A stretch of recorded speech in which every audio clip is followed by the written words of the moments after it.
Good afternoon and welcome to the Industry Resource Community Information Session Small Scale Mineral Explorers and Miners webinar. I'm Alice Prince, Acting Manager for the Engagement Team with Geo Resources in the Department of Resources.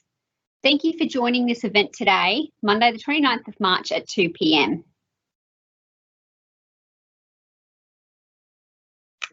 Before we kick off the session, I would like to respectfully acknowledge the traditional custodians of the land on which most of you are meeting today and our elders both past, present and emerging. I also recognise those whose ongoing efforts to protect and promote Aboriginal and Torres Strait Islander cultures will leave a lasting legacy for future elders and leaders. Before I go through the agenda quickly today, I'd just like to give a quick COVID-19 update.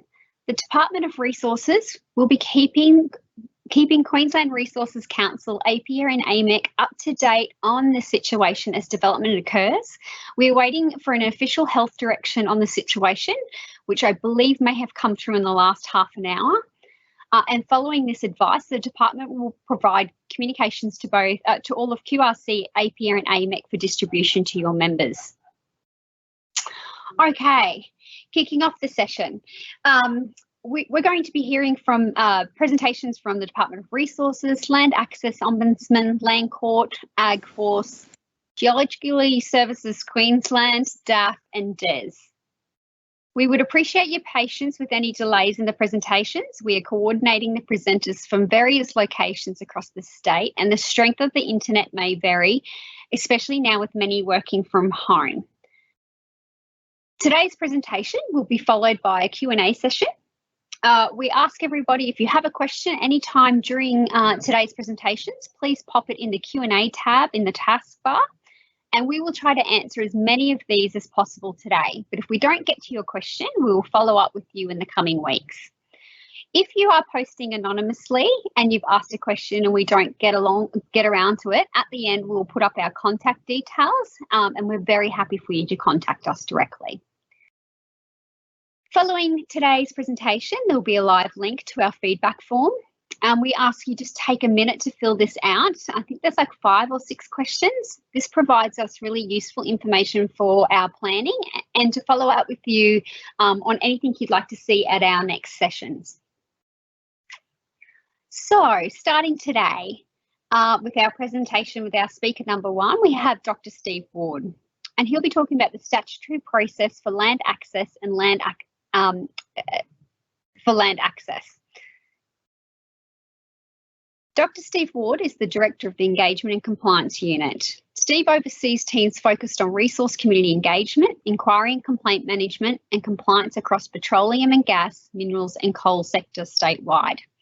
Steve has worked for the state government in community engagement and compliance around resources for almost a decade, much of it centred on land access in the petroleum and gas sector. Earlier in his career, Steve spent several years working in environmental consultancy on a wide range of environmental projects across Queensland and the United Kingdom. Thank you, Steve. Thanks very much, Alice. And if you just bear with me for a few seconds while we just set up the presentation. And hopefully I'm good to go now. So thanks again, Alice. And look, I'd just like to, first and foremost, just pass on my acknowledgement to traditional custodians of the land, past, present, and emerging leaders. So today I'll talk a little bit about who we are in the Engagement and Compliance Unit, what we do, and then a quick overview of the land access framework, as today we'll be talking around exploration in the mineral space.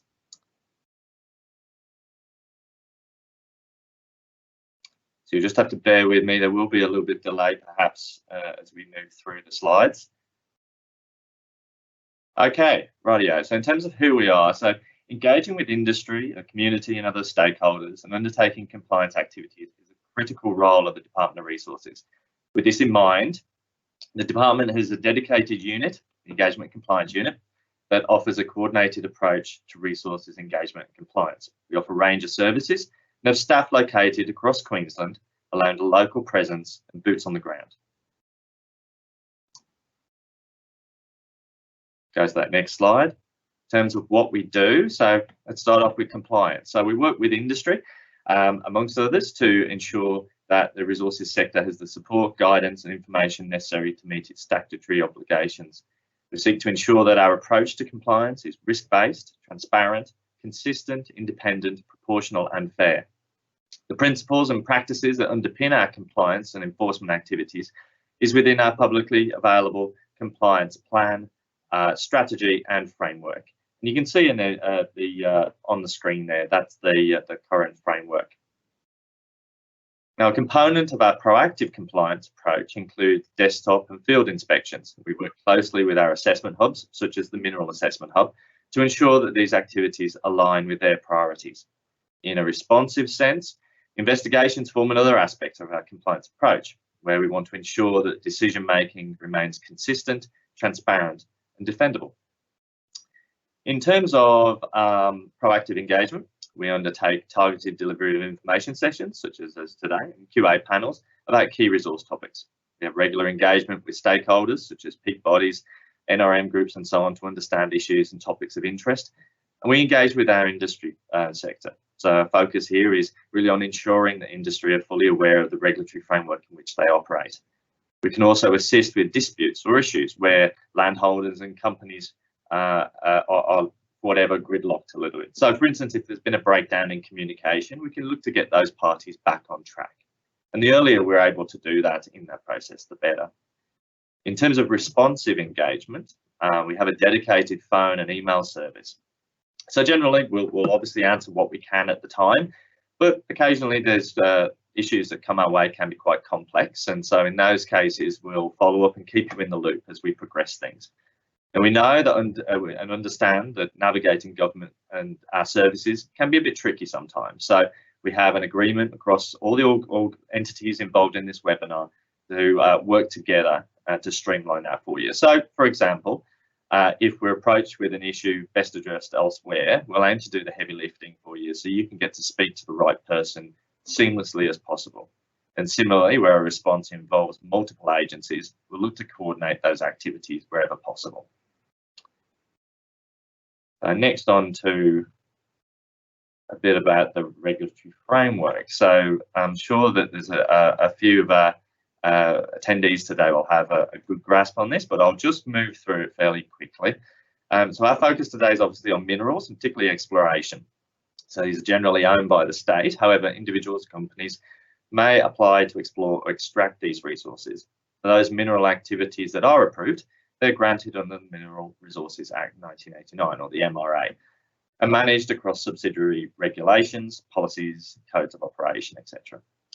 Different resource authority types provide different rights to access the mineral resource. Oh, and I've gone too far ahead. Sorry about that.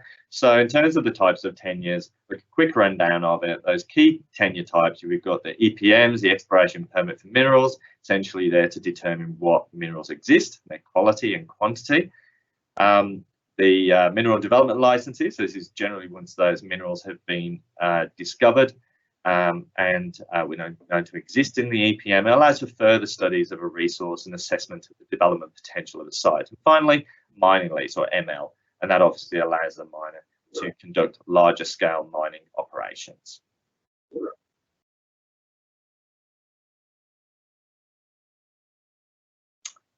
Okay, so moving on to land access framework. So the framework falls under the Mineral, and get my wording right, the framework falls under the Mineral and Energy Resources Common Provisions Act in 2014.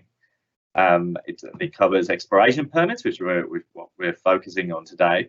It does not cover obligations related to mining claims and mining leases, which have different land access and compensation provisions set out in the MRA, the Mineral Resources Act.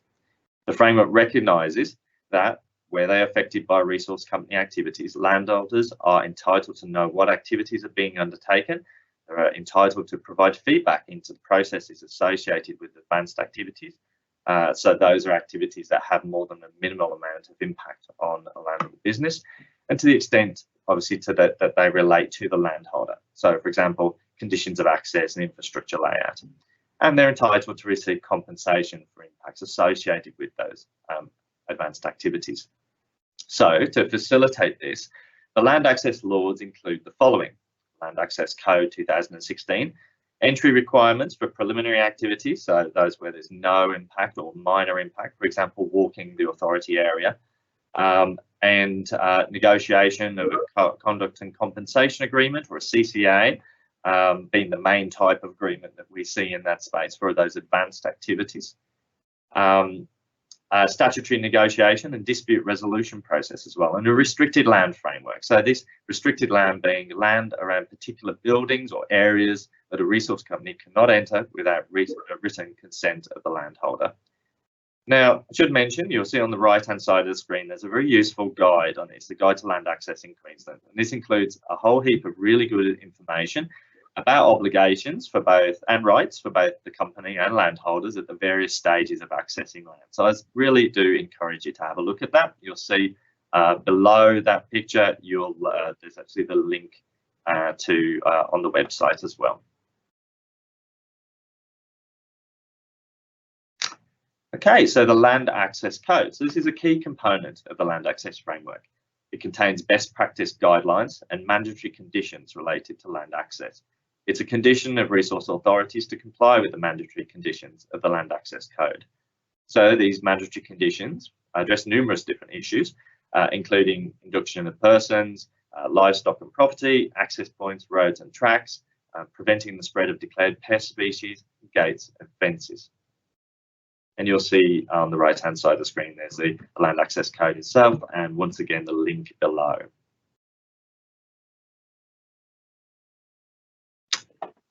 Okay, so in terms of preliminary activities, these, as I mentioned, are activities that have no or only minor impact on the business or land use activities of the landholder on which the activity is being carried out.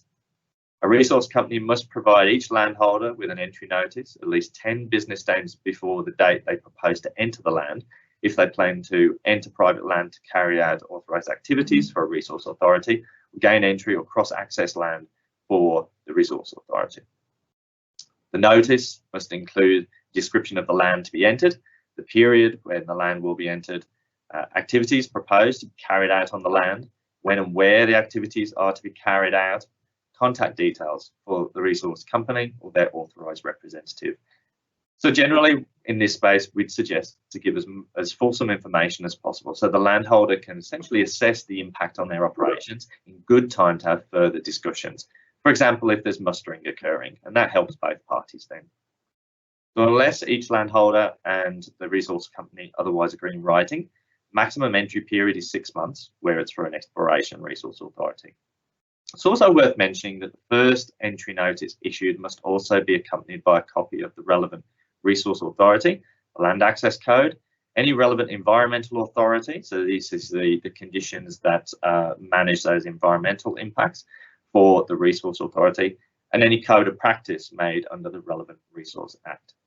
Companies can only conduct preliminary activities listed on the entry notice and must adhere to the Land Access Code.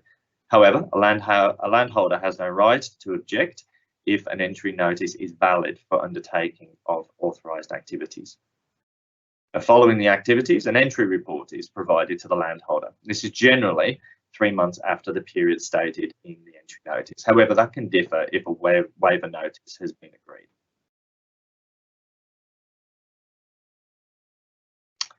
So in terms of advanced activities, a resource company cannot generally enter private land to undertake advanced activities, so these are greater than a minor impact, unless they've entered into a conduct compensation agreement, or a CCA, a deferral agreement, or an opt-out agreement. Entry notices are still required unless part of an agreement or where entry has been waived. A resource company is liable to pay negotiation and preparation costs necessarily and reasonably incurred in the negotiation of a CCA or deferral agreement. And this includes accounting, legal, valuer and agronomist costs. Where a resource company decides not to continue with the CCA, the landholder is entitled to recover necessary and reasonable costs of the negotiations. Recommend on this, in this topic, we recommend that the company and the landholder get on the same page early to really mitigate those issues down the track. And there is a statutory graduated negotiation and dispute resolution process. And you can see this shown on the right-hand side of the screen. Now, hopefully you'll never need this. A lot of CCAs, we understand, are sorted out and agreed without ever needing this, but it's in the background and it's a useful thing just to keep those, I guess, the progress on getting towards a CCA or a different type of agreement on track. Now, I won't go through this in detail right now, but you can see overarchingly that it starts off with a notice of intention to negotiate. There's a minimum of 20 business days negotiation there, and then beyond that, there's still a gridlock on the agreement or parts of that agreement. Then there's different options available around alternate dispute resolution, arbitration, and ultimately could end up in Land Court, but hopefully all of this, the statutory negotiation timelines and the processes involved really helps to mitigate that.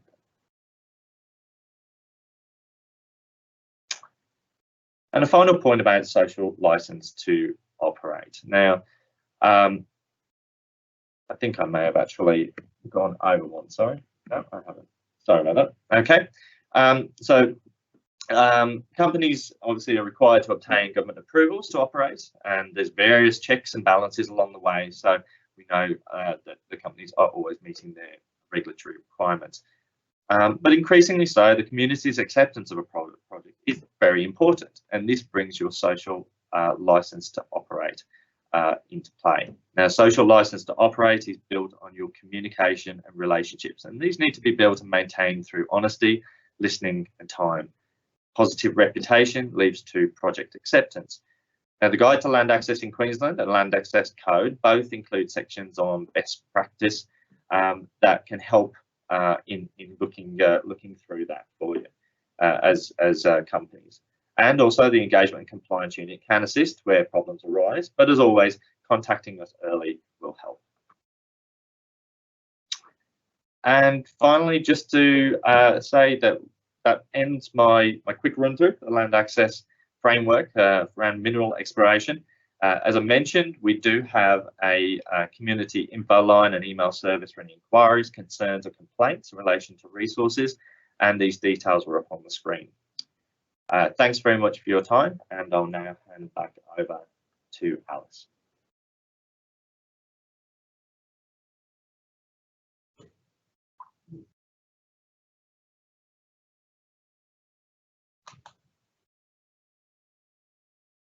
Thank you, Steve. That was really informative. I'd now like to introduce our second speaker for today, Jane Perez from Land Access Ombudsman.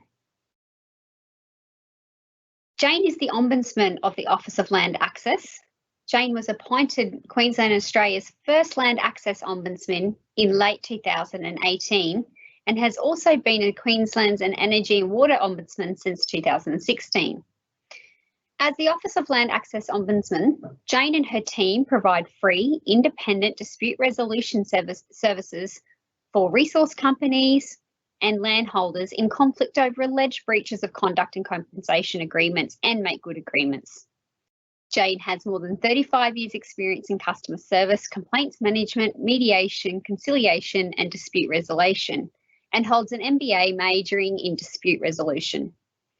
Having grown up in a family business in rural New South Wales, Jane understands the complex and often emotional nature of relations between business, industry and landholders and the disputes that can arise. Jane is also a member of the Australian and New Zealand Ombudsman Association, the peak body for ombudsmen in Australia and New Zealand. Welcome, Jane. Good afternoon and thank you very much, Alice. At the outset, on behalf of the Land Access Ombudsman, I would like to pay my respects to Elders past, present and their future leaders who continue the cultural and spiritual connections to this country. We recognise and respect their valuable contributions to Australia and the global society. I acknowledge traditional owners and their custodianship of the land, seas and waters across Queensland and of this country where we all meet today. I would like to acknowledge any of the First Peoples who are with us on our journey and especially those in the room today. Just bear with me. I'm just waiting for the presentation to click through. Thank you very much. So the Land Access Ombudsman, we have been operating since September 2018. So the main work that we do is that we investigate alleged breaches of the conduct and compensation and make good agreements after they have been in place. So not the negotiation stage of them, but after they have passed their 30-day cooling off period. And if there is any breaches of those two agreements, then we're able to investigate those. Our aim is to resolve the disputes quickly and efficiently. We understand that the parties to the disputes, time is very valuable in every day. So we really want to work with the parties to get to the issues that are really causing the problems and to actually work out a resolution. We operate independently of the government, and I am appointed by the government. However, I do not report through to any minister. And we are able to do investigations and make recommendations on any matters. Also, a key part of our role is to identify and report on any systemic issues that may be come across to us when we're actually investigating any of the disputes, or when we're out engaging with landholders and companies. If we identify one, we will actually look into it as well.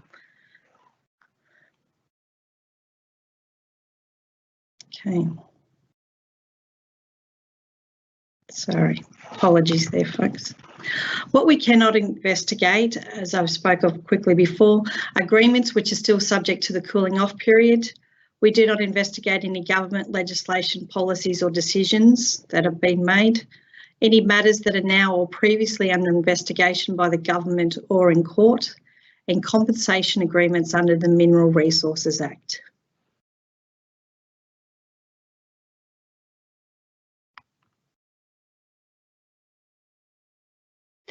So the role of an ombudsman, that's a question I do get asked a lot. What do we do? How do we operate? So I find the easiest way to explain that to everyone is that we're not a judge, we're more of a referee. So we're looking at what's occurred, what's fair and reasonable, what information or agreements, whether they're formal or verbal agreements, have been entered into. And it's really looking at how we can help both parties resolve the dispute, but work towards, an amicable outcome to ensure that their working relationship is productive moving forward. That's a key part of what we achieve, and it's really important from my perspective that we do that to get an outcome, and then have the two parties being not able to work together when you've got, a number of years left on your agreement can make it an unpleasant environment for everyone going forward. So it's really important to make sure that that's one of the goals that we're doing, but also making sure our process that we follow doesn't actually encroach and make that more difficult for the parties either. So some of the benefits coming through to the Land Access Ombudsman is that we're free for both parties to engage in our process, and that we also, as a state, we're fair and independent. So we're really looking at an impartial position and just looking at both sides and really wanting to work to get that resolution on matters. We try to work quickly, efficiently, with as little formality as possible to make it an easier process for everyone to engage with us. If needed, we will travel out to site, wherever that may be, or a mutual meeting place for the parties, so that we can have a look and understand the issues and the impacts as they are on the ground for both parties to see what's going on. But for us, one of the big things when we talk to people who contact us, it's also an opportunity to avoid litigation and the time and the costs involved in that. But we also do acknowledge that there are times where that is the ultimate place it needs to be, and that's where it should be as well. So we work being very mindful of all the different type of dispute resolution functions available within the land access framework. So what have we seen to date? So we've been around now for a little while. We're out and about. We do, particularly at this stage, we've spent a lot of time in the Surat Basin area, looking at certain issues. And I just wanted to share with you today what some of these are. So a lot of the concerns we see, and they may not be the sole concern of the dispute, but what we find when we start to talk to people about their specific issue is there's a number of smaller issues, and sometimes it can be the straw that broke the camel's back, and it may be really small, but in the bigger picture or longer term, it's been one of those really ongoing issues. So they are biosecurity and washdown concerns. So, you know, resource companies coming on or mineral companies coming on and not actually obtaining washdown certificates and things like that. So that creates problems. Subsidence, of course, has been an issue and has become a bigger issue now as well in relation to, you know, the weather certainly impacts subsidence and longer term weather issues and problems as well.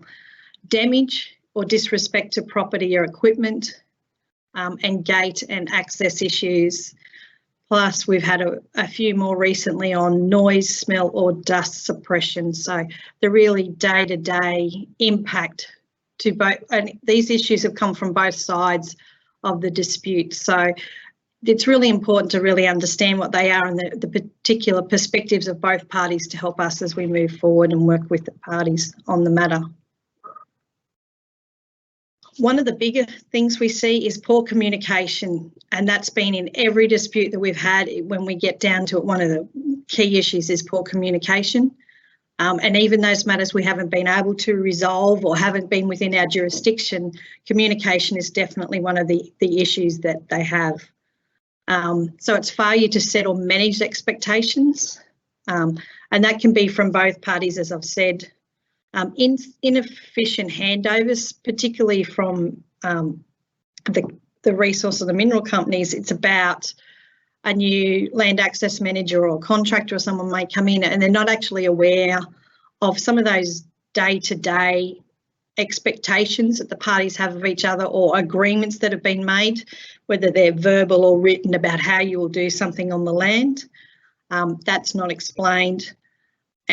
Or poorly briefed subcontractors who are not aware of certain things, who may only go onto that properly once or, you know, once every 2 or 3 years, and maybe not that. So it's forgetting to share that information and making sure that they operate then in that, with that consideration. So the biggest thing is that open and constant communication is best, and not just with the landholders, but with all the parties involved in the process.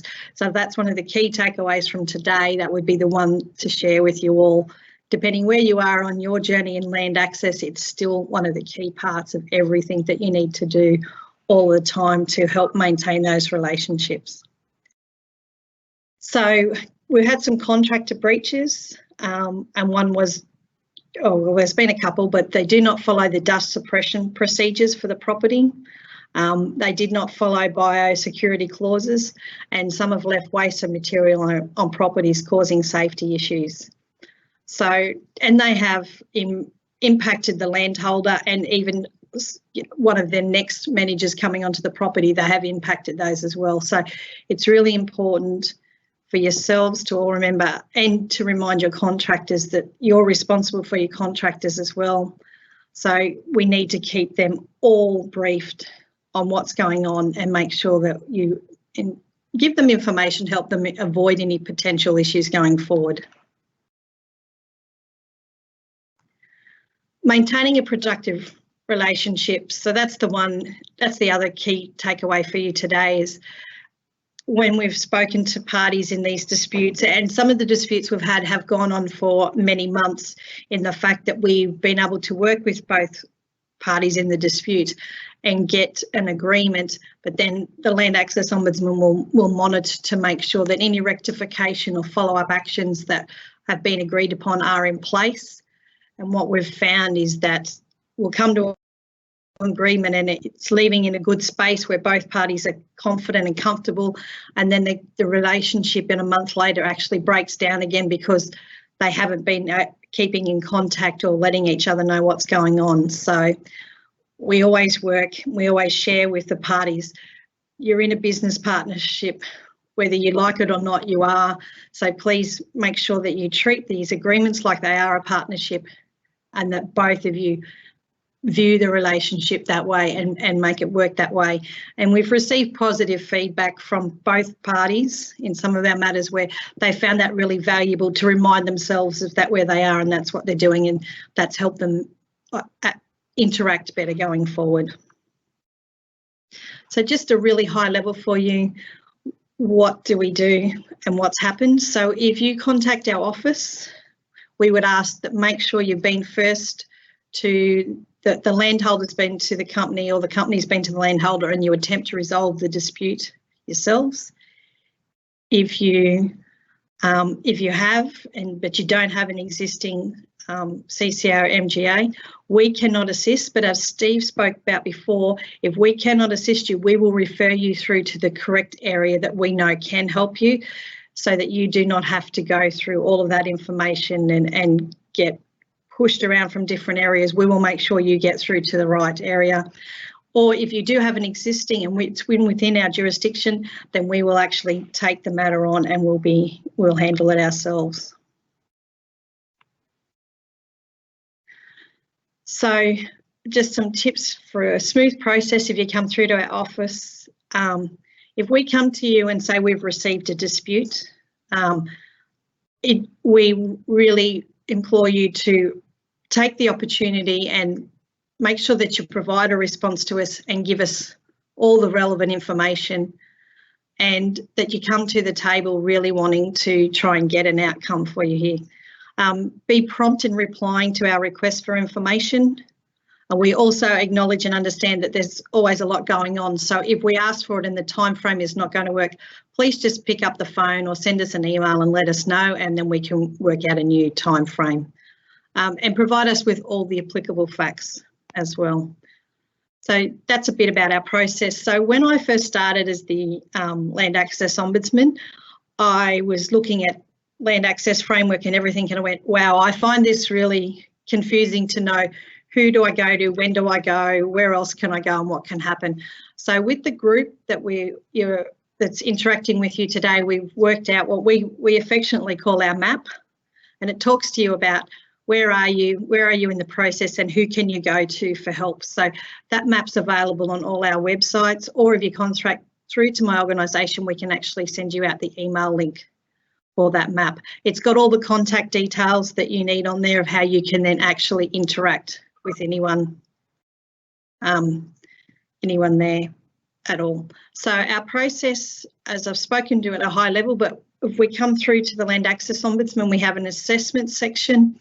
So we'll go through and make sure it's in jurisdiction. If it's not within jurisdiction, we will then refer you through with the information we have to the correct area, to make sure that you're put in contact with where you need to go to get through to that next step. If it is within our jurisdiction, we will move in through to an investigation process where we appoint one of our investigators who will look into the matter, and then they'll work with both parties in the dispute to actually help resolve the dispute. So we'll contact interviews, we'll do site visits, we'll request additional information, and then at the end of the outcome we will provide advice to each party on our recommendations on how the dispute could be resolved. If both parties agree to those recommendations, then we will work and oversee that until all the recommendations have been resolved and responded to. So we have a number of ways for people to refer a dispute to us. So we have an online dispute form on our website and all that information's there, or you can complete it via a PDF form and then send it via email, or we have a postal address, or you can contact us on a free call 1800 number. We acknowledge that a lot of people, may not be necessarily easy for them to call us between 9 to 5, so we have those other opportunities available there for anyone to contact us at those times. And for any more information, there's those details there. You can visit our website. We release a quarterly newsletter, and we have a resource industry handbook as well on our website. And if you can send us through those informations, we're happy to send you all of that out, or we can send you out a copy of these slides as well. Thank you very much.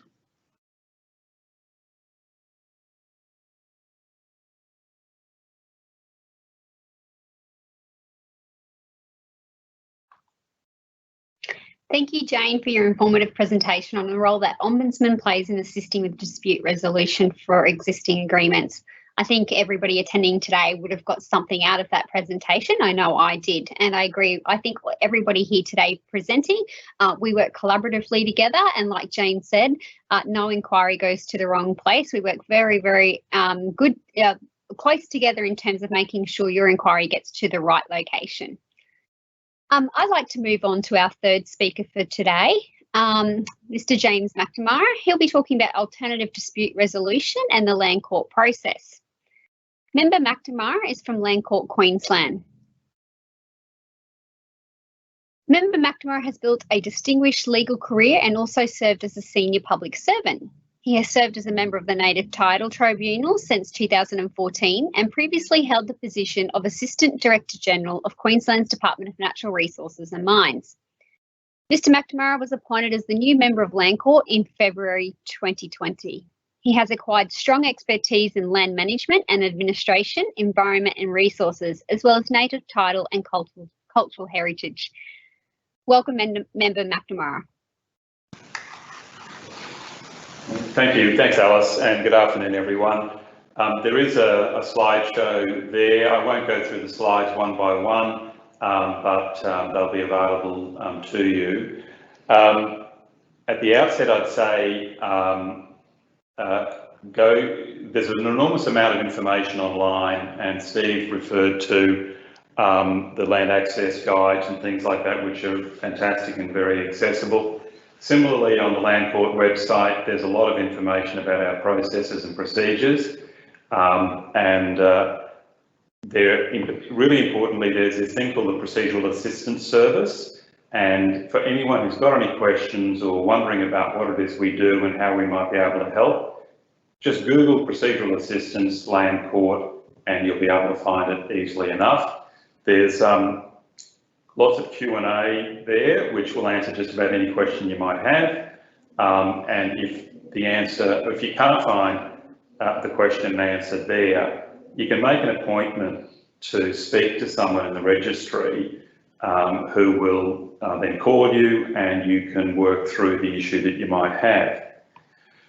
In both Steve's presentation and Jane's presentation, you would have seen the Land Court appear. In Steve's, it was in the flow chart and it was down the right-hand side, and it was the column where you don't really want to get to. And in Jane's presentation, it was the small circle on the far right, which similarly sends the message that that's not necessarily the place you want to be, and that's fair enough. Litigation's not the best way to resolve disputes.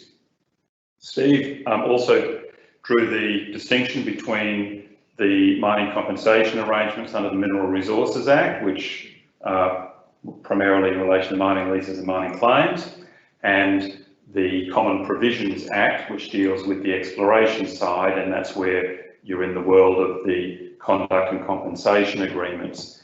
They're very different, and I know we're talking about exploration today, but in relation to the mining leases and mining claims, it's important to know the distinction there that the jurisdiction of the Land Court is quite limited to compensation issues. So we don't get into the nuts and bolts of agreements and have no role there. It's only determining the compensation amount when we look at the criteria in the Act. With the Exploration and the Common Provisions Act relating to access, our power there is to resolve the dispute. Now, the dispute might be about compensation, and when that's resolved, the rest of it flows through and agreements reached, but sometimes it won't be. So we have the power to get more engaged in the other elements of the conduct and compensation agreement. So why do parties end up in the Land Court? And none of this would come as a mystery to you, but it's probably the same reason people end up at the Ombudsman. There's a breakdown in communication. There's perhaps expectations from parties that don't match. There are perceptions by one party or the other about the impact that it might have. One might consider the impact to be minimal, the other might consider the impact to be enormous. And one that we hear about often is underlying issues about relationships and the history that the landholder might have had with people on the property before, their dealings with that particular proponent before, and sometimes, you know, we do come across some things that are quite peripheral to the activity, but it's important that people have had the opportunity to be able to talk about these things, and ADR really provides that platform. Excuse me. So in that chart, actually, if you can go to slide 2 of that presentation, so that's pretty much, I think, what was on the right-hand side of Steve's chart. And as you can see, there's the process leading to the alternative dispute resolution election notice, which is part of that process under the Common Provisions Act. And even if there's a dispute about how to go about that, that's something that the Land Court can be asked to intervene with and try and resolve. If ADR fails, then the dispute can come to us and we'll go through a process to assist to resolve the issue. As far as the ADR itself goes, ADR can take, you know, a number of different forms. Most commonly, of course, it's mediation, and the Land Court maintains what's called the ADR panel. Again, you can go onto our website and find out about the ADR panel. You can go and look at all of the names of the people on the list who provide those services. You can look at their qualifications and experience. They're not all lawyers. They're people with a range of experiences, and it also lists the cost that might be involved. So you can get a sense of the sort of person who might be providing the service, and that will assist you in coming to some agreement with the other party about who might provide those services.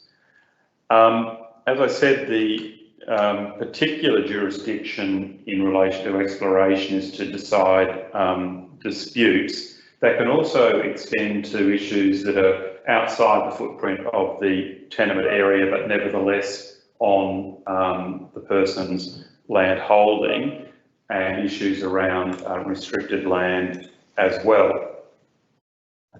If a matter makes it into the Land Court, so there's been an application filed, then we have a process and procedure that follows. As I say, look to the website. There's documents like the one I'm holding up, which is a practice direction for the procedure for deciding compensation disputes and conduct and compensation disputes. So it deals both with the Mineral Resources Act and with the Common Provisions Act. But it goes into great detail about everything that's involved, right from starting a proceeding through to a hearing and resolution of the matter. It looks a bit voluminous, but it's pretty accessible, I think. We tend to start off with exploring opportunities for resolution without a hearing, so looking at whether mediation might provide a suitable vehicle or opportunity. And we do that early on by having a directions hearing, which is basically getting the parties in the room to talk about how the matter might progress, or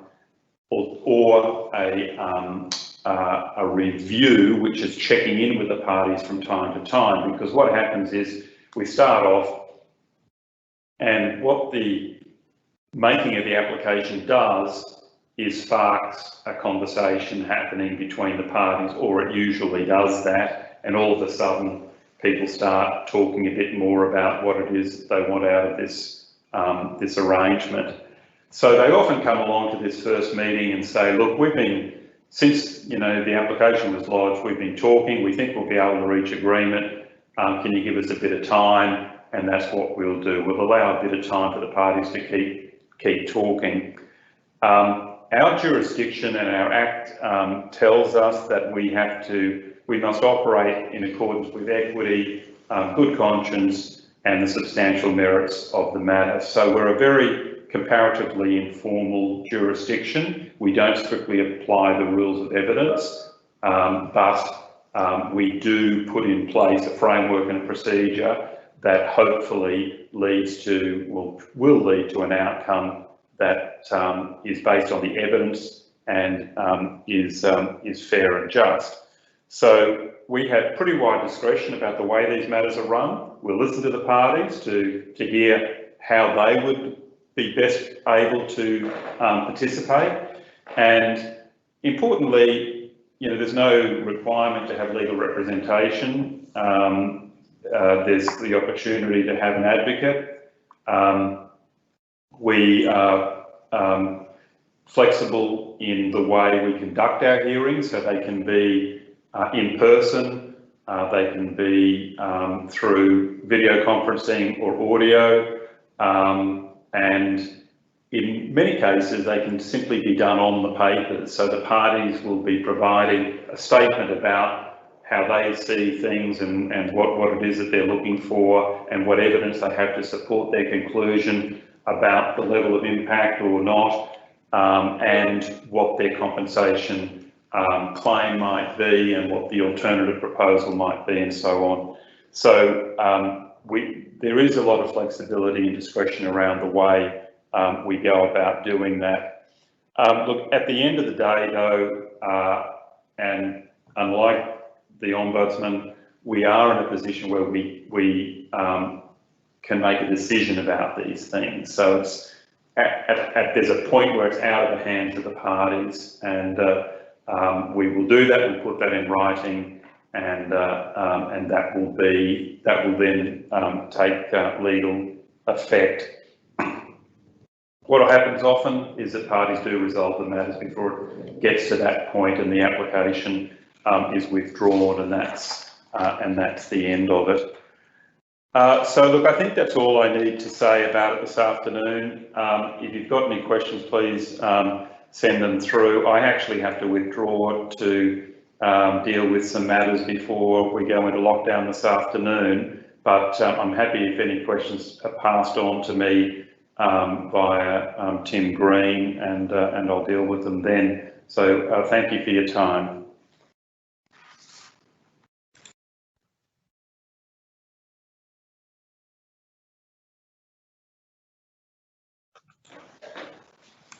Thank you, Member McNamara, for your informative presentation on the role of the Land Court and the ADR options now available. It's reassuring to know that the dispute resolution panel is in place. And I think it's been made clear that there is a range of expertise at tenure holders' disposal should the need arise. I'd just like to remind everybody we have the Q&A running. Some Q&As are coming through that are quite specific. So for those ones that are relating to your private, or I guess your personal circumstances, we'll take those on board. And as long as you've given us contact details, we'll follow up post today's presentation. I'll also remind everybody at the start of the Q&A, we'll be posting our survey. If you have an opportunity at the end of today's event, please take a couple of minutes to fill that in. We'd really appreciate it. Now I'm going to hand over to Greg Leach, who's our fourth speaker. Greg is the Senior Policy Advisor for AgForce Queensland. Greg manages policy development in the vegetation landscape management and has 3 decades of program management experience consulting with over 3,000 landholders, assisting them with property management, planning concerns, profitability, and the natural asset protection. Greg will be presenting today on land access and the land use protection principles. Thank you and welcome, Greg.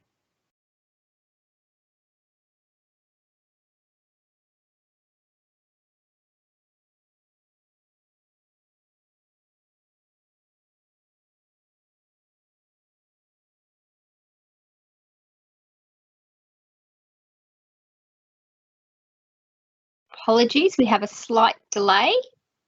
We're going to, sorry, so Yep, we're going to move on to the next speaker. So apologies about that. I'm going to just skip over Greg's presentation and we'll see if we can't get him during this presentation. If not, we might be able to arrange something into the future. Okay, jumping forward in our program, we're going to go to our fifth speakers, and we're very lucky we have 2 speakers for this presentation. And I'm just going to pull them up on my agenda. Mark Gordon and Andrew Isles from GSQ. So they're going to be talking about the grants program and a demonstration of the open data portal. I've quickly got Mark and Andrew's bios, so I'm just going to give you a little bit of background about Mark. He's the current Director of the Geoscience Information, within Geological Survey of Queensland at the Department of Resources. Mark has a background in remote sensing, GIS, analytics and information science, and is responsible for the management and curation of GSQ's data holdings. Mark will provide an overview on the Department of Resources Geoscience Data Modernisation Project. The project was managed by Geological Survey of Queensland, and its outcomes are helping transform Queensland's geoscience data ecosystem and enable data-driven exploration, discovery and success for the industry. The timing of this presentation is fortuitous as the GSQ completed the project late last year. The project includes the implementation of the new GSQ Open Data Portal to greatly increase access to Queensland's geoscience data by providing a single point of access to all of GSQ's open file geoscience data for the first time. Mark will be joined by Andrew. Andrew is a member of the Geological Survey of Queensland's Geoscience Information Team at the Department of Resources. Andrew's background lies in geology with a firm interest in data science. Andrew is one of the members of GSQ at the forefront of the development of the Geoscience Data Modernisation Project. Welcome, Mark and Andrew. Thank you, Alice.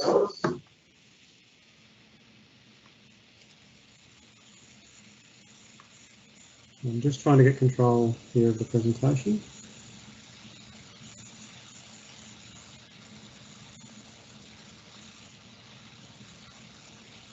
Okay. Well, thank you very much. Good afternoon, everyone, and thanks very much for the opportunity to talk to you here today about the Geoscience Data Modernisation Project. The project was instigated to help solve a really key problem within the resources industry in Queensland. Northwest Queensland has been a really rich source of mineral resources for many decades. However, over the last few years, the number of major resource discoveries in that area has been declining, with discoveries happening at increasing depth and complexity. And you can see that on the graphic that I've put up there. This is despite a large increase in the amount of research activity. I'm just trying to get the text right. Yep, no worries. This is despite the increase in research activity that's been sort of concentrated in this particular area. So what's going on here? You'd expect that all this extra effort would be resulting in an increase in discovery rates, not a decrease. So it turns out that one of the key things which can help address the gap is the better use of data, or more specifically, optimising our access to data and how we apply that data to exploration. As it's very likely the next big discoveries will be well hidden under cover, data, which has always been important, is becoming especially valuable in future exploration activities. The GSQ has always been a key supporter of exploration across the state, and this has been demonstrated through things like our grants programs and our geological mapping and assessments. Being the holder of a large amount of geoscience collected over a long period of time put the GSQ in a unique position to address this gap. But there's some key challenges we firstly really needed to overcome.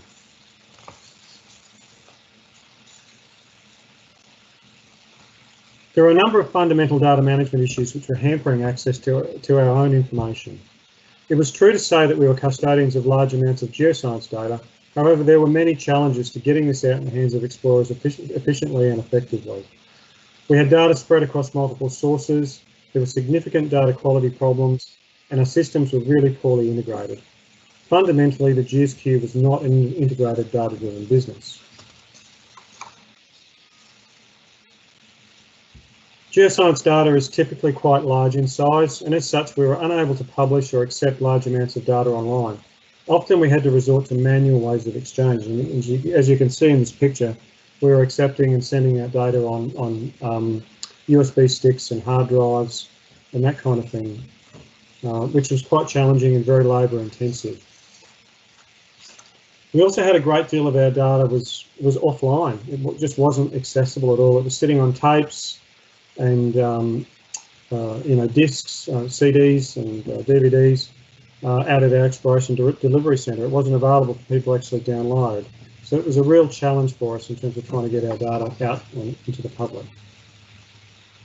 So for the GSQ, something really had to change, and this was the Geoscience Data Modernisation Project. The project did not just deliver a technology solution to address our data storage and access issues, but it was also accompanied by a business transformation, which completely revised the GSQ's governance and capability to ensure the emerging technology was able to be used to its full extent. The primary goal here was outward facing. This was to make data more accessible so it could be easily incorporated into industry exploration strategies. Key to the success of the project was to better understand and implement a data lifecycle approach to the way that GSQ received and processed data, moving rapidly towards the current state depicted in the bottom half of this slide. So we're in a situation where, let's see if this bottom part of the slide will come up. Yep, there it is. I mean, before the Geoscience Data Modernisation Project, we had a lot of data unstructured and locked in PDFs. So we wanted to move to a situation where we had data itemised and well structured. We had poor data quality with minimal QA. We've now moved to a model where we have data validated at the point of entry. We had multiple fragmented data stores, multiple data catalogues. We've now got one single low-cost data store and a single catalogue that everyone can go in and search for data. We had a low volume of data that was available to industry, and by volume it was about 6% before GDMP was instigated.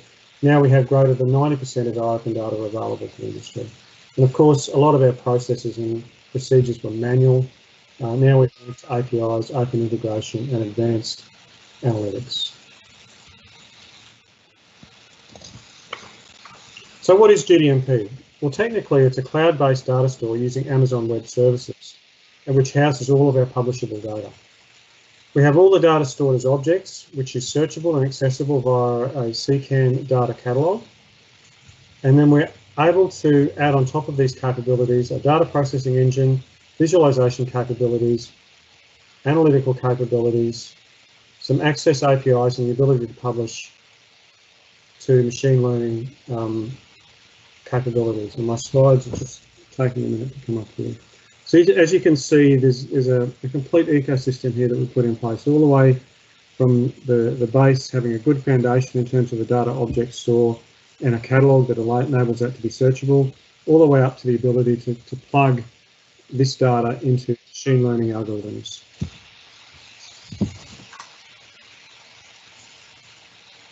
A data catalogue allows users to search for and download data, and it's really the heart of any data discovery system. For GDMP, we wanted a catalogue which was well structured and organised, but also had the power to really search flexibly and to a deep level. The GDMP catalogue contains standardised data schemas which consistently describe all of our data objects. There's a set of control vocabularies to ensure our field descriptions are as consistent as possible. Each data object in the data lake is described by persistent identifiers, and our data will, in the future, be intelligently linked by the use of knowledge graphs to ensure the data to be traversed and relationships to be inferred. So in the end, it's all about data discovery. Where every data object is described by metadata, I'm just waiting for the metadata is then validated, and is validated against the control vocabulary. We have this results in a high quality data catalogue and a data store with a high level of integrity, and this makes discovery a lot easier.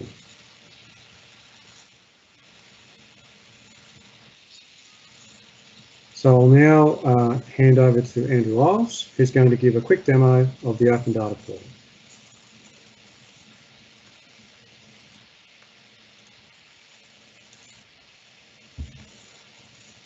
G'day everyone, I'm just waiting for control here.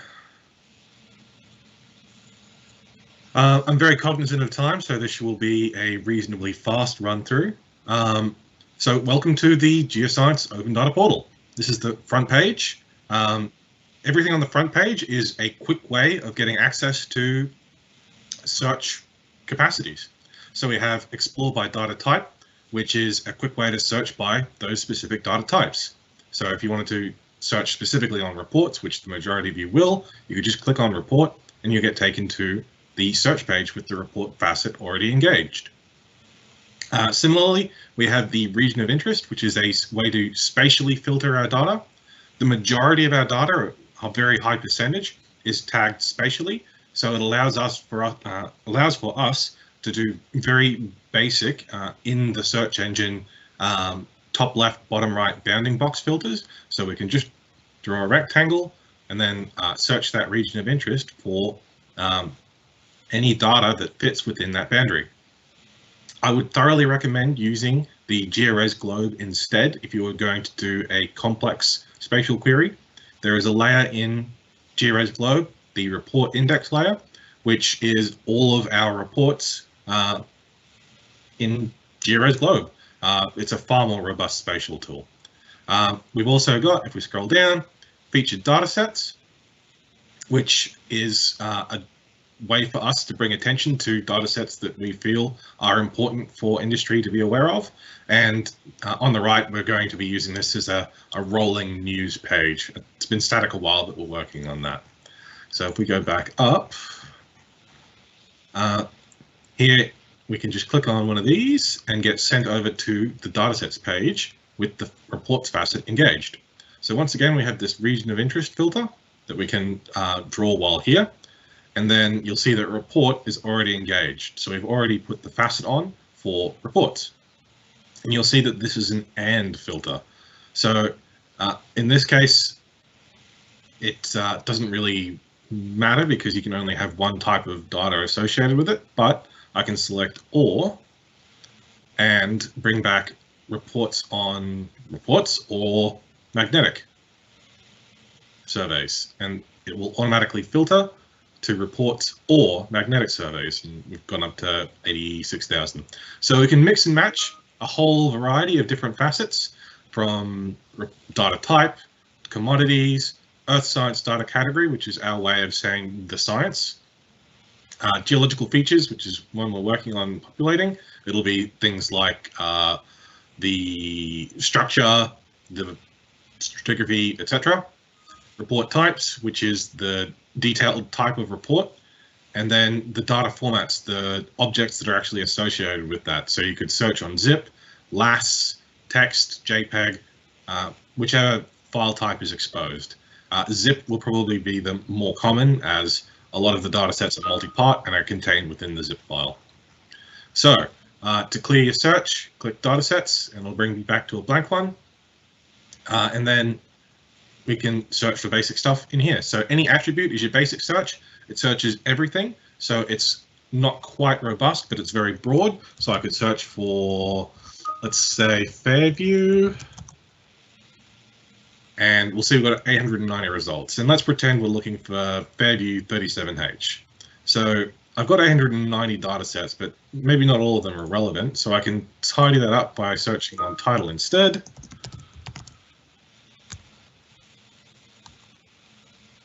We're going down to 889. So we've knocked out one by going to title, but it allows us to go deeper when we use these more specialized terms. So by turning on advanced search, I can start adding extra filters. So I could start searching for Fairview and 37. And then I make sure I have and selected here so that both of them are searched. So 889 goes down to 24. I can filter these quite handily by myself, or I could add in a little bit extra detail, make this an AND filter as well, and add in a permit. So I know it is going to be permit PL91. And bam, down to 4 data sets. So now I have these data sets, I can go in and look at them and figure out if I want to add them to my downloads, or I could click the little cloud button and it adds it to my downloads for me. So I can click into a report and then add individual components using this one on the right, so like so, and remove them the same way. Download individual components by clicking the individual download button or the download all. And we have a whole bunch of metadata down the bottom, and then a rough extent for the object we're looking at. Going back up to the top, we can go to our downloads by clicking your selected downloads button. You'll see that we've got everything selected with a live count of how much stuff we've got. So I can remove individual items, add everything back, or remove everything, and it calculates on the fly.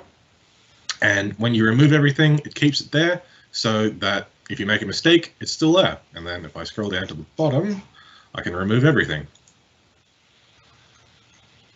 And then I can add individual items back.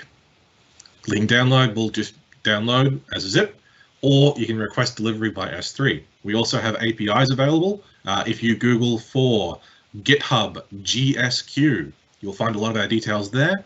We're also on YouTube at Mining Queensland, and you'll find a far more in-depth guide as to how this works. Our email is gsqopendata@dnrme.com.gov. No, gsqopendata@dnrme.qld.gov.au. And hopefully that's been useful. It's a very quick rundown, but as I said, we have a lot more detail in our Mining Queensland YouTube channel. Thank you all.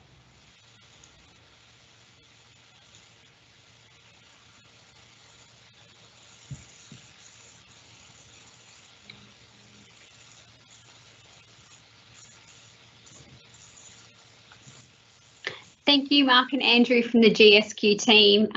That was a brief overview, but I'm sure those who are attending today are quite excited that this tool is available to everybody to use.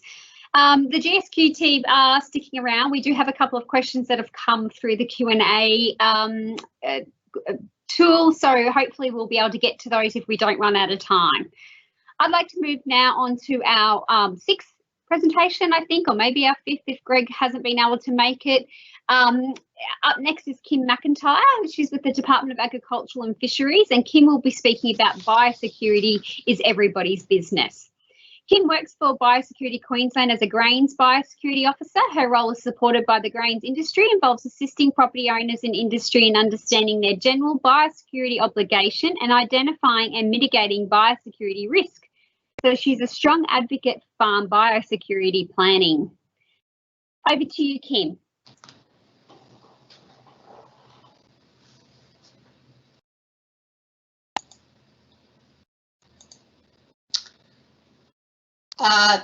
Thanks, Alice. Yep, there's my first slide.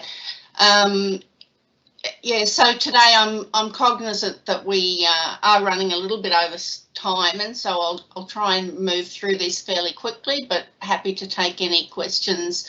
I see there's already a few there on about washdowns and things that hopefully my talk will cover a little bit, but I'm happy to give some more information later as well. So usually the definition given about biosecurity is that it's the protection of farms, industry and the natural environment that could be harmed through the introduction of new pests, diseases and weeds. And farm biosecurity is a broad concept which encompasses everyday, often fairly simple activities that can occur on any farm or in any business. And we should all be working together to keep Australia safe from the pests and diseases that can come in through people and products moving around. And one of the important components is that we need to identify what the risks are and then manage those risks. So it's about risk mitigation of vehicles, products, people, all of those things bring on risks when they come onto farms or into communities. And just like it was important that we all work together to keep COVID out of our homes and communities, it's important that we all work together as well to keep pests and diseases out of our farms and communities. So in recognition Did I not click on that hard enough? There we go. In recognition that everybody has a part to play in biosecurity and it needs to be a partnership, the Queensland Government introduced the Biosecurity Act 2014, which includes a general biosecurity obligation. And the key principle in this general biosecurity obligation is that everybody who goes onto a farm has a obligation to not spread pests and diseases, and this includes risks that they should be aware of, but and risks that they are definitely aware of. So not complying with the general biosecurity obligation is an offence under the Act, and it can result in a fine or penalty. So this includes things like not knowingly spreading pests and contaminants, knowing the pests and diseases that animals and crops you deal with, avoiding unnecessary contact with animals or crops, letting a property owner know that you're coming on to the property, and reporting any unusual damage of pests, animals or crop losses. So it's important to note that even if you're entering a property under a land access agreement, it doesn't negate your general biosecurity obligation. They work hand in hand, and similarly, any risk mitigation for your general biosecurity obligation should be reasonable and proportionate with the risk that it might occur. So we recognise that this is a complex area, and the department is currently in the development of a biosecurity checklist that will help people entering properties to undertake their general biosecurity obligation. That checklist is going to be available in an app form, and will be accessible by either a QR code or downloadable as an icon. So hopefully that will help people understand a little bit. But you know, we have talked a lot about risk here and risk mitigation, and certainly Jane talked a lot in her talk also about mitigating risk and what's reasonable. So I like to look at these things in a risk mitigation type matrix because it helps you understand, and vehicles are obviously a big issue. This slide gives you an example of how a risk matrix can help you. So a vehicle entering a property is really a function of where it's been and what conditions it may have been involved with in where it was. So assuming that a vehicle is clean before it enters, or well, leaves home in the morning, if it's only been on bitumen roads or gravel roads where it hasn't driven through weeds and things like that, the risk of it bringing on weeds or contaminants is pretty low. But as you progress through driving across paddocks or on farm roads and things like that, the level of risk increases significantly to, you know, some of the highest risk is where you might be driving through a paddock which has got known pest or weed infestations such as Parthenium or giant rat's tail grass, or, you know, many other weeds. And then if the conditions are quite damp or muddy or even flooding, then your risk gets very high. And that's where you need to then look at, well, what are reasonable risk mitigation things to put into place for that. So in these low to medium risk, it might be just, you know, inspecting it, particularly if you're going to go into the productive areas of the property. But in these areas here, where you have driven through a weedy paddock, you need to pay particular attention to what you've done with that vehicle and probably clean it down completely beforehand. So what I forget you got to click hard on this thing. So I guess what I'm trying to say here is that vehicle cleanliness is not just about a clean down certificate. It's about where the vehicle's been since it was last cleaned down. And so before you leave one property, you should be looking and considering what needs to happen to that vehicle before entering another property. I know that's not always easy, and there are ways, though, to try to improve the ability of cleaning down that vehicle. One of them might be to negotiate with a property owner to have a clean down facility on their property. And I do like to talk about these as a clean down facility rather than a wash down, because sometimes air is actually preferable to water. Or you might carry a mobile facility with your vehicle. You might have an air compressor and gurney. So there are fact sheets available about developing clean down facilities, and also about mobile clean down facilities, and also having a vehicle clean down kit. So moving right along as to why this is actually important to growers or property owners, I just like to, I'm not going to go too much detail into this slide, but it's trying to show you the area that a pest covers, a new pest covers, against what the actual time and the cost to a producer. So this is why the Come Clean, Go Clean message is so strong. We're trying to keep things in this prevention and early eradication, because you get a much higher return on your dollar. For every dollar spent, you get $100 return. In here, you get 1 to 25, but then once it gets established on a property, you're really losing a lot of what you may have gained. So moving right along here, basically that last slide was trying to show you prevention's better than cure, and this one is trying to demonstrate to you what some of the key practices are that landowners or people accessing properties could consider.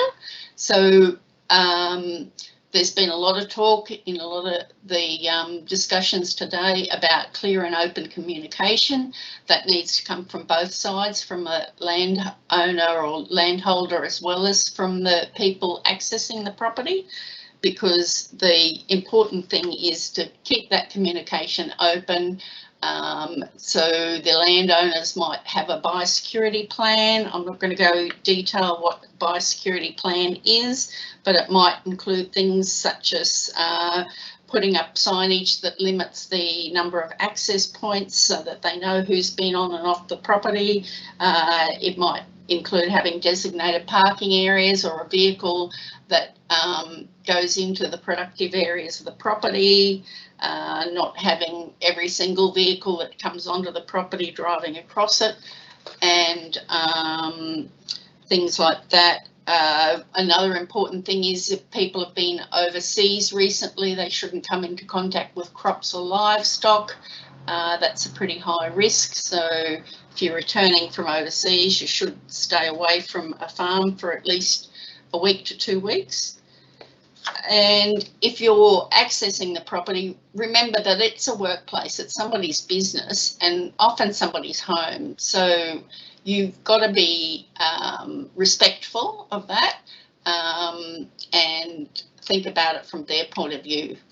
And so follow those.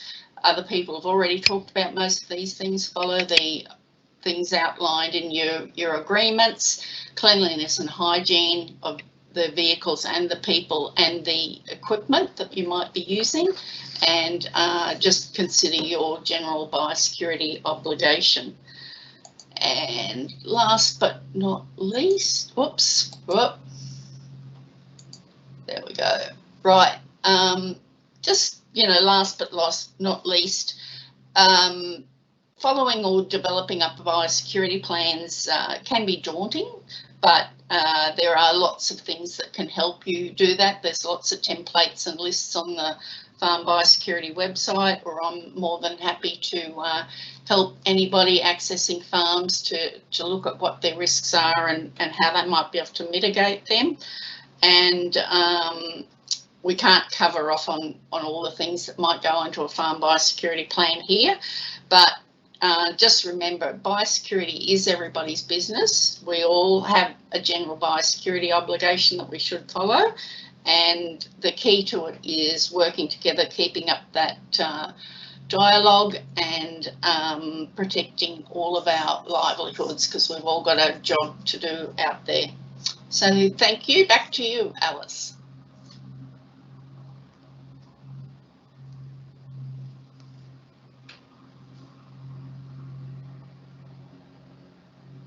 Thank you, Kim, for highlighting the important role DAF plays in ensuring all of our operations and activities meet our general biosecurity obligation. It is everybody's business, but it's good to know for those miners and explorers out there that DAF is there and able to provide some support and education around how to access those templates and assist in answering questions around that biosecurity plan. Now quickly moving on to our last speaker for the day, Dan Phipps. Dan is the Manager of Community and Digital Engagement with DES. Dan will be quickly going through the environmental management application and assessment process and how to have your say. Previous to his role in as a community engagement officer, Dan had several years delivering Ag Forces community information sessions on CSG negotiations. Daniel's presentation will provide an overview of the role of DES as the state's environmental regulator, including the application assessment process for new projects and highlighting the opportunities and avenues for communities to engage and have a say. I'm going to hand over now to Dan. Before I do that, please don't forget we've got the Q&A session running. We hope to get through a few of those before we run out of time today. And we'll definitely, if you've submitted a question, we will follow up after the event if we don't get to it. Thank you, Dan.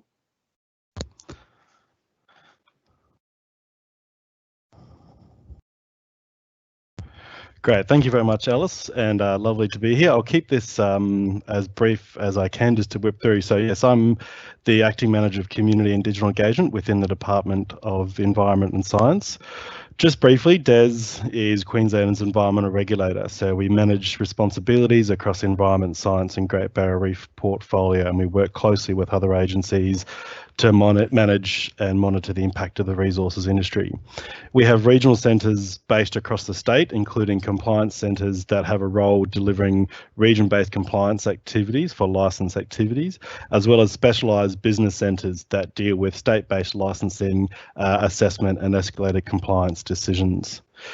In relation to the minerals industry, the Minerals Business Centre is based in Cairns, and it provides service to all of the mineral licensing obligations in Queensland, including small-scale mining, exploration and large-scale projects, and also handled the estimated rehabilitation cost process, as well as progressive closure and rehabilitation plans. And this is the contact business centre for licensing and permit questions in relation to the Minerals Business Centre. DES's responsibilities as the regulator are vested within the Environmental Protection Act, and we do this through a number of different processes, including permit administration, including applications and compliance. We do proactive environmental monitoring, as well as responding to environmental incidences across the state. Now, the Environmental Protection Act provides the ability to grant an environmental authority or a permit for resource activities, and depending on the scale and intensity of the activity, there are three different categories that a mining EA can fall into. These are the standard, variation and site specific, and the ability to comply with the eligibility criteria as well as the standard conditions for mining operations determine the category of what type of environmental authority is required for an operation. Available on the DES website are these eligibility criteria and standard conditions. Now, these are both important documents for proponents when applying, but also managing and operating activities, as it will define the type of environmental authority that you will require when applying. In relation to small-scale mining, there is online guidance available to assist operators meet their obligations under the Environmental Protection Act, and this covers the environmental management obligations throughout the life of the project. What I did want to note is that there's a definition within the Environmental Protection Act that relates to small-scale mining activities, and activities that fall within this definition do not require an environmental authority. However, all small-scale mining activities are subject to conditions that are prescribed in both the Environmental Protection Regulation, but also the Environmental Protection Act, and these prescribed conditions relate to rehabilitation and surety requirements. Again, available on our website, the obligations in relation to environmental requirements for small-scale operators. So this is again an important and useful guiding document that provides advice around both the application process, but also the ongoing obligations for a permit holder to maintain compliance with their obligation with the permit or with the Environmental Protection Act. When you get to the point potential of applying for an environmental authority, the Business Queensland website has some very useful information. It provides guidance around how to apply for an environmental authority. It also has advice around preparing an application, as well as the forms and fees that are applicable upon application.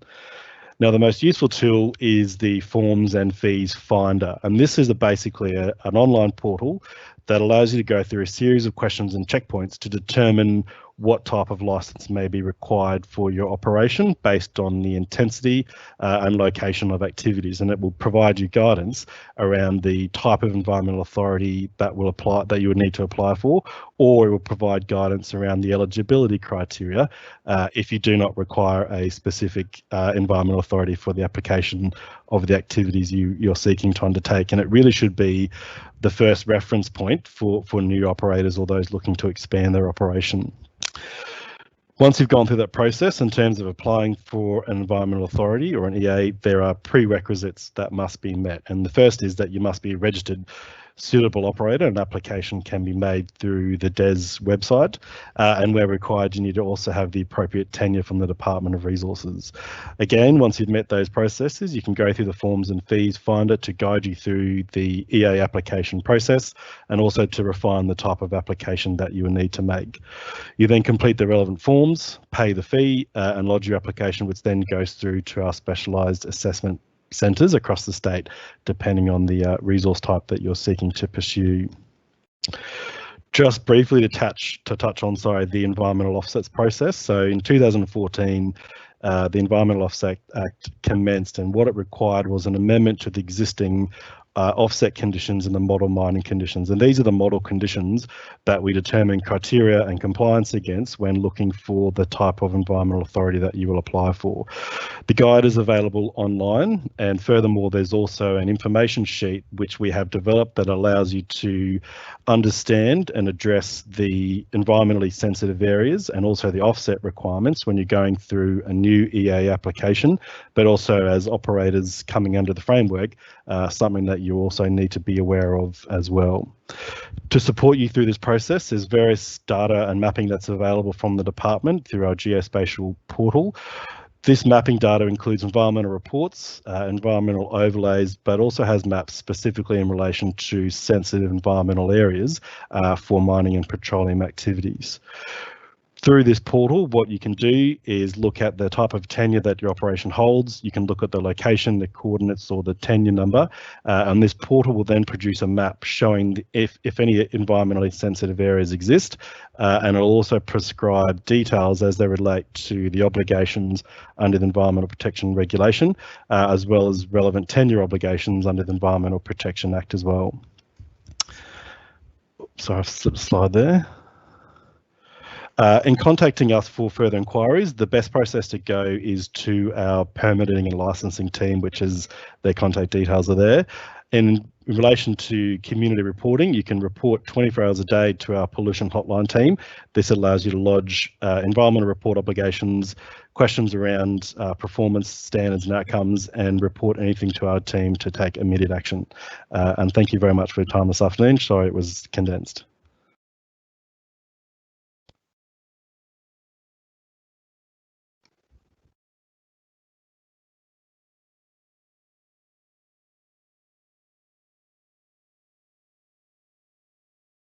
Thanks, Dan, for that.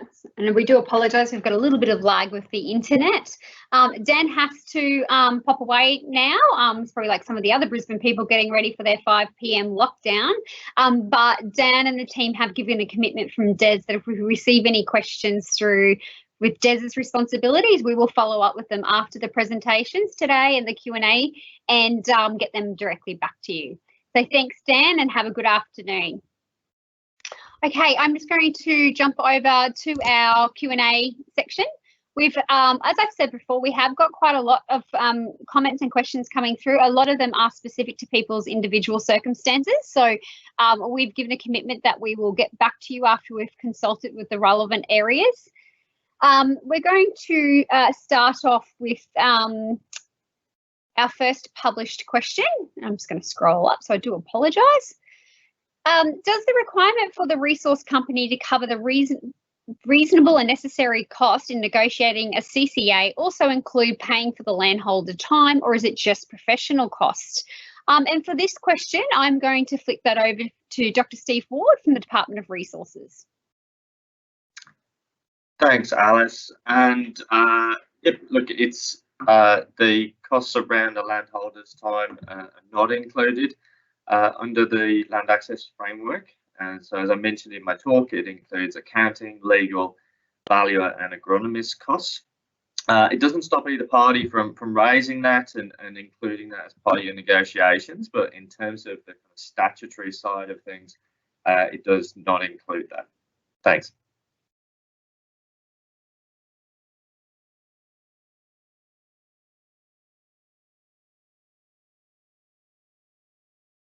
Thanks, Steve.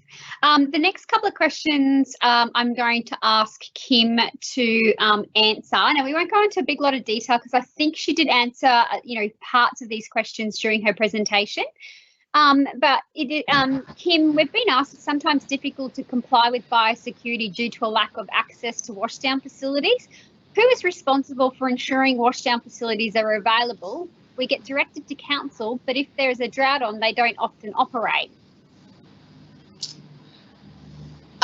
Yeah, thanks, Alice. I'm not sure how this is going to work because they've just decided to mow the lawn straight outside my window.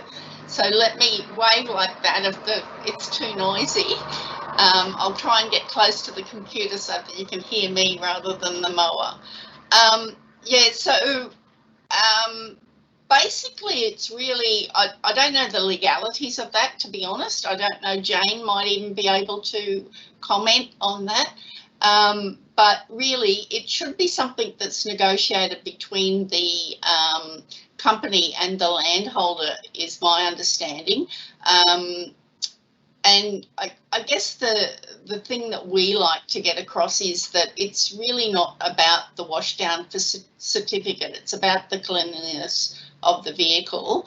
And, in some cases, if a company's going to be coming on and off a property a lot, then perhaps trying to develop some sort of a facility on that property so they can just zip in there and have a clean down and, go and do their business, or negotiate things like leaving a vehicle on that property so that they can use that vehicle to access the property.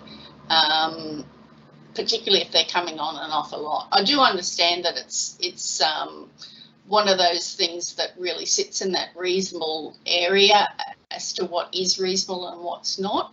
So I don't think I have a clear answer for that. And I know we have tried in the past to get more washdown facilities in areas. So, but yeah, hopefully I've partially answered that at least.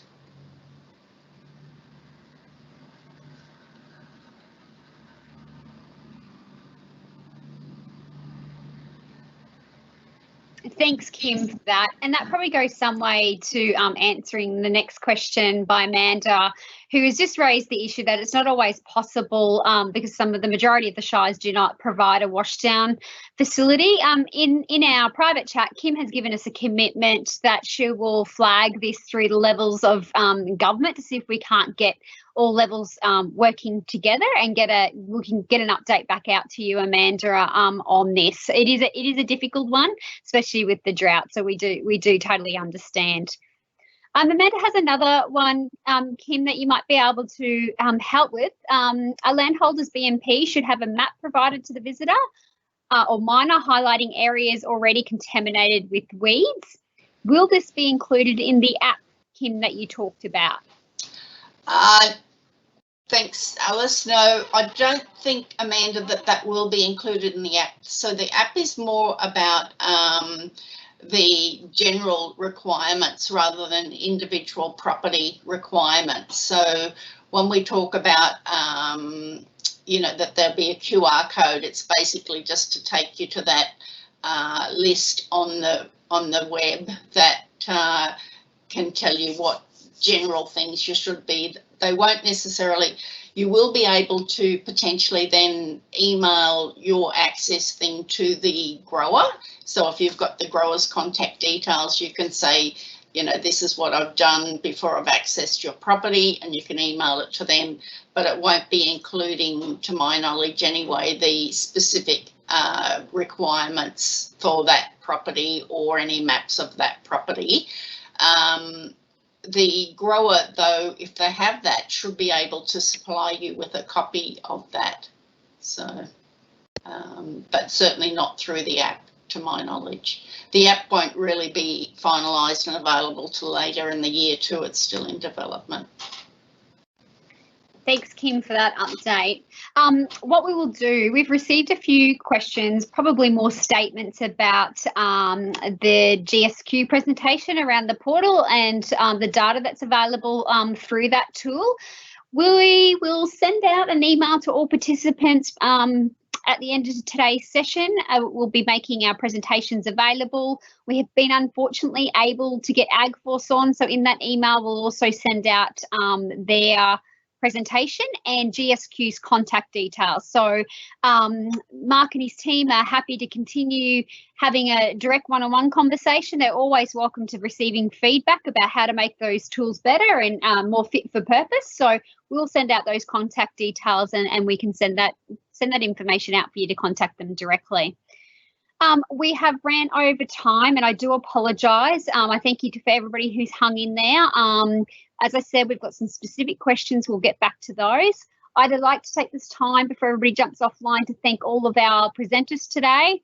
There's a fair bit of work that goes in behind the scenes to do a live webinar, and especially when some people have had to dash home and make arrangements for the current lockdown restrictions that are affecting Greater Brisbane and other parts of Queensland. So I'm told we all need to have our masks out at 5 o'clock this afternoon. So please make sure you stay up to date with those restrictions that are being announced. You can do that through the Queensland Health website. What's really important for us today is that we get some feedback on these sessions. We're happy to continue them, but we'd really like to know what you'd like to hear more about. Today was a really quick presentation, a 101. Our next lot of presentations next financial year, we hope that we'll head into more specific topics and hot topics, so we can get some discussion going on individual hot topics like well, biosecurity seems to be one, but specifics around land access, so we can do some case studies and scenarios. So please take the time to fill in the survey link that John has kindly posted in our published Q&A section. And again, on behalf of everybody who's presented today, thank you so much for joining us. We really appreciate it, and we'll be in contact and sharing out this video and our slides. Thank you very much.